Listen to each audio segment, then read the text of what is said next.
Carnet de bord du capitaine. 5e jour de confinement dans nos appartements. Le virus inconnu provenant de la planète Pangolin 4 se propage. Nous devons rationner vivres et rouleaux de courtoisie. Heureusement, l'équipage garde le moral grâce à des distractions cinématographiques. Au mépris du danger, nous avançons vers l'inconnu.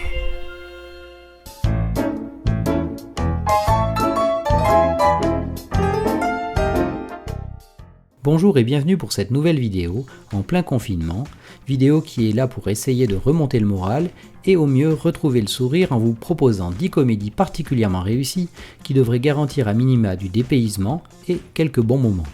Alors évidemment, cette liste est assez subjective, ce sont avant tout des films qui m'ont marqué et ce n'est pas certain qu'ils fassent l'unanimité chez vous. J'aurais pu mettre dans la liste des titres très connus et justement appréciés comme Un jour sans fin, Les Visiteurs, Le Placard, mais l'idée était avant tout de vous partager et peut-être d'avoir la chance de vous faire découvrir des films que vous n'avez pas encore vus.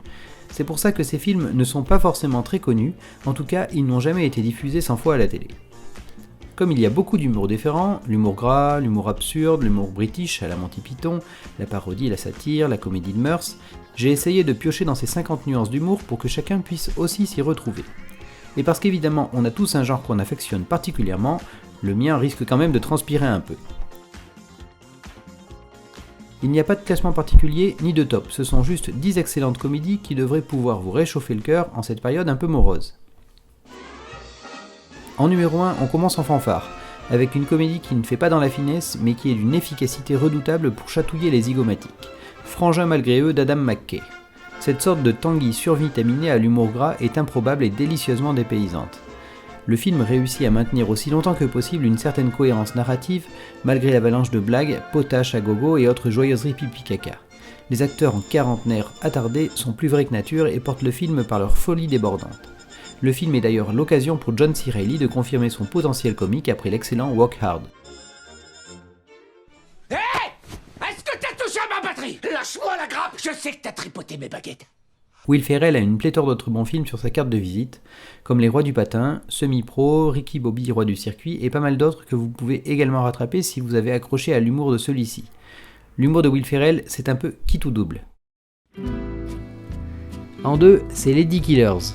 Certainement pas le meilleur film des frères Coen, mais un film discret qui a été vite oublié et qui du coup pourrait peut-être être une bonne surprise pour ceux qui ne l'ont pas encore vu.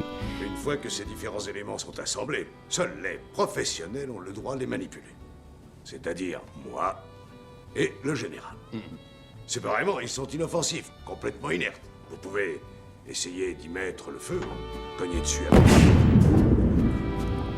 Il s'agit d'un film de braquage avec Tom Hanks qui se démarque du genre car, comme pour tous les bons Coen, il est complètement décalé, assaisonné d'humour noir et son moteur principal réside dans la qualité des dialogues et des situations aussi absurdes que burlesques. C'est aussi l'occasion de s'immerger dans un cadre dépaysant au fin fond du Mississippi sur fond de musique gospel. On conseille évidemment à tous ceux qui ne sont pas familiers avec le cinéma des frères Coen de rattraper l'intégralité des films sans exception. Soit pas mal de belles heures de métrage en perspective, avec parmi les plus drôlement noirs, Le Grand Saut, Arizona Junior, et plus détendu, le facilement trouvable sur Netflix, La Balade de Buster Scrooge. En 3, Élémentaire, mon Sherlock Holmes. Un gros coup de cœur d'il y a 20 ans, mais je prends toujours autant de plaisir à le revoir. J'entends d'ici votre stupeur et votre incompréhension. Mais comment un film qui parle de Sherlock Holmes peut-il être drôle ? Mais tout ça, c'était avant de savoir qu'on baigne dans de l'humour 100% british, avec un acteur au talent immense qui plus est au sommet de son art, j'ai nommé Michael Caine. Alcoolique, grand filou, joueur et grand amateur de dames, le Sherlock Holmes de ce film va prendre à contre-pied tout ce que vous pouvez attendre. Tout ce que je vous demande, c'est de respecter certaines règles de base. Entre autres, une affaire n'est pas réglée tant que je n'ai pas dit qu'elle était réglée. Très franchement, Watson, je crois que vous sous-estimez mes capacités de déduction qui pourraient vous étonner. Même si la mise en scène reste assez sommaire, on est pleinement servi au niveau des dialogues et des situations comiques. En plus, le pitch original du film n'est pas un feu de paille, il se tient jusqu'au générique.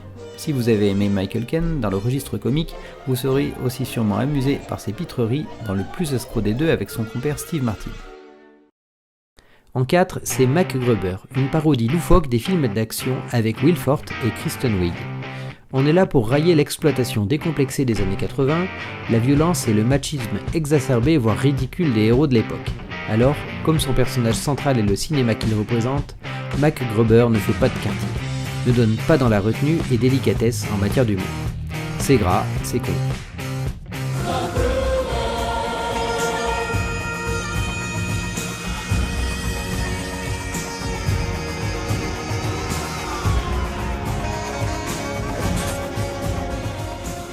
Difficile de dire ce qui m'a fait le plus marrer au milieu de cette avalanche de gags, mais rien que l'allure de MacGruber et sa coupe de cheveux à faire pâlir d'envie le Kevin Costner de Robin Hood vaut le coup d'œil pour ceux qui seraient encore sceptiques. En 5, la machine a démonté le temps. On reste encore dans l'ambiance des années 80, mais avec ce coup-là une approche beaucoup plus fun et flashy. Il se passe quoi ici? C'est un lecteur de cassette, les mecs. Des jambières. Je suis sûr qu'il y a une explication à tout ceci. Moi, puis on dirait une girl. Mademoiselle, Michael Jackson est de quelle couleur? Noir? Destiné à tous ceux qui ont été biberonnés aux comédies teenagers américaines de l'époque Breakfast Club, le film s'en donne à cœur joie avec ses personnages hauts en couleur et ses détails croustillants. En vrai, ce n'est certainement pas le meilleur film de la liste, mais son hommage de qualité aux années 80 et le fait qu'il soit un peu passé sous les radars lors de sa sortie font qu'il pourrait faire l'objet d'une belle découverte pour une soirée fun et détente. En 6, Explorers de Joe Dante, ou quand la comédie rime avec aventure fantastique.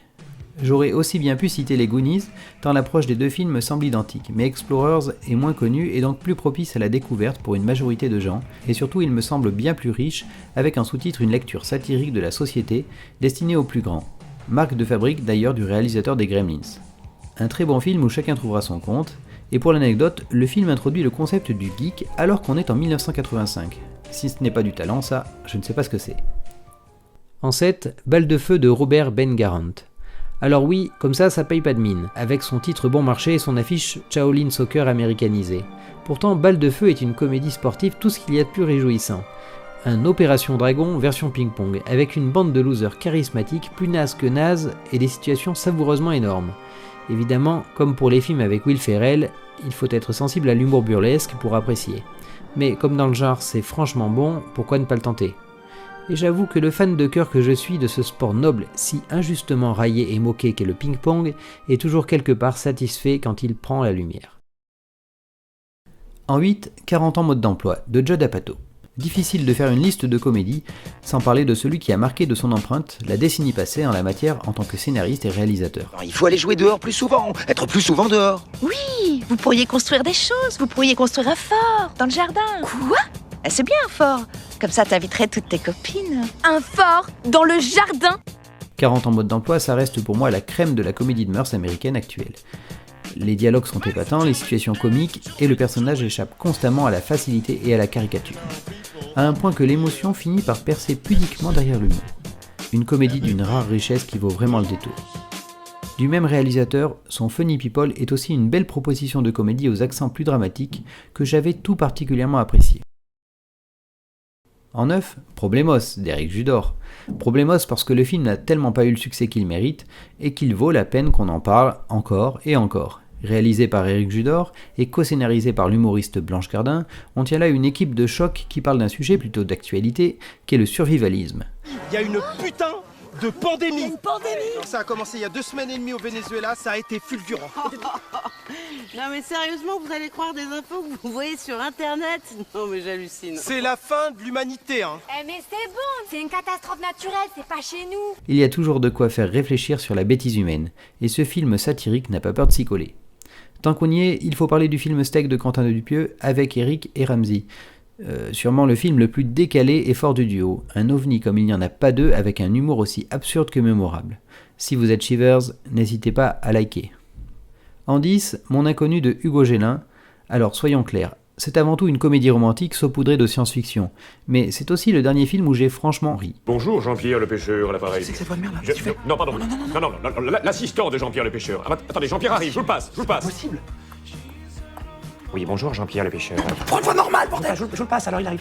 Rire que je dois au show inspiré de Benjamin Laverne, d'ailleurs nommé pour le César du meilleur second rôle, sur les scènes où il a le bonheur d'apparaître. En plus, il y est question de ping-pong, donc je ne pouvais pas le rater.